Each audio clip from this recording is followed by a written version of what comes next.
அமைப்பு இலக்கணத்தாரின் அடிப்படை ஆய்வுக்கூறு எது? பேச்சுமொழி. மரபுவழி இலக்கணத்தாரின் அடிப்படை ஆய்வுக்கூறு எது? இலக்கியம். உள்ளது உள்ளவாறே விளக்குவது என்பது மொழியியல் என்பதை குறிக்கிறது. மொழியின் அமைப்பை எவ்வாறு ஆராய்வது? ஒலியணியல், உருபணியல், தொடர்பியல் ஆகியவற்றின் மூலம் மொழியின் அமைப்பை ஆராயலாம். ஒலியியலில் ஆராயப்படுவன எவை? பேச்சொலிகளின் பிறப்பிடம், எண்ணிக்கை, மொழிகளில் அமைந்துள்ள முறை. ஒலியியல் ஆராய்ச்சியின் வகைகள்: பொது ஒலியியல், சிறப்பு ஒலியியல். சிறப்பு ஒலியியல் என்பது எதை குறிக்கிறது? ஒரு மொழியின் ஒலியியல்.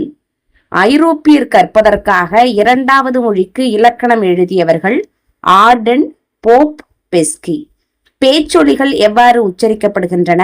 வாயுறுப்புகளின் உதவியுடன்.